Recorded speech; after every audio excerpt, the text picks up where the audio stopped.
Françaises, Français, tous les jours je rencontre des Français comme vous et qui me confient leur sentiment d'impuissance face à l'immense problème du chômage.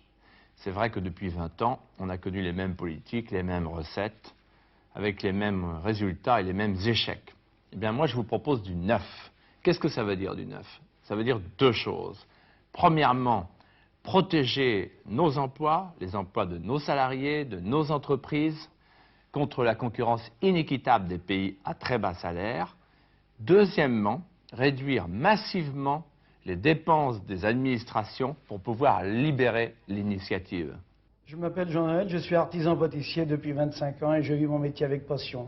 Mais croyez-moi, quand on termine sa journée et qu'on doit passer 1 heure dans le bureau à essayer de se débrouiller dans de la paperasserie, en sachant que les charges sociales sont lourdes pour une petite entreprise, devant l'aspect administratif, il est vraiment regrettable et ça perd de la valeur à notre profession, car nous ne sommes pas des gens préparés à toutes ces tâches. En réalité, qu'est-ce qui se passe en France aujourd'hui? Eh bien, les artisans, les commerçants subissent, de la part de toutes les administrations, un impôt déguisé. La paperasserie administrative, c'est un impôt déguisé. C'est du temps qu'on passe à remplir des formulaires. Il faut savoir qu'aujourd'hui, 2 Français sur 10 perdent leurs droits parce qu'ils ont mal rempli un formulaire. Alors moi, je veux renverser les choses, c'est-à-dire tourner les administrations vers la société et non pas tourner la société vers les administrations. Moi, je veux que ce soit les administrations qui calculent les charges sociales et que les services publics soient au service du public.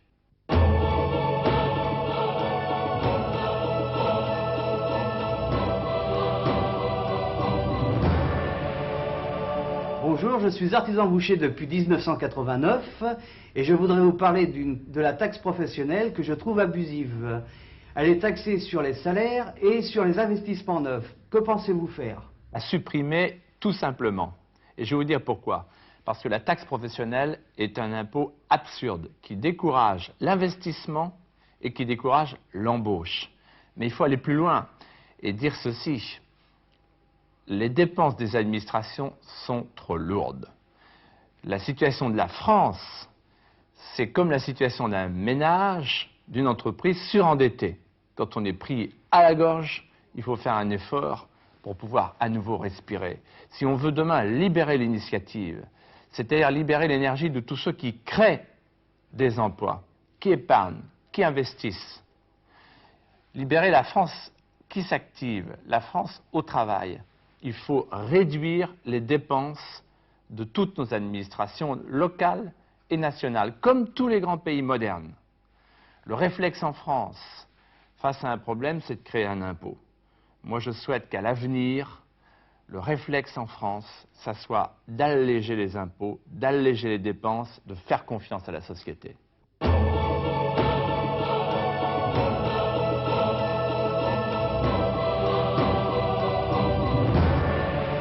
Je suis ouvrier d'usine dans une fabrique de chaussures qui, il y a 4 ans, employait 220 ouvriers. Or, aujourd'hui, nous ne sommes plus que 12. Ma femme a été licenciée.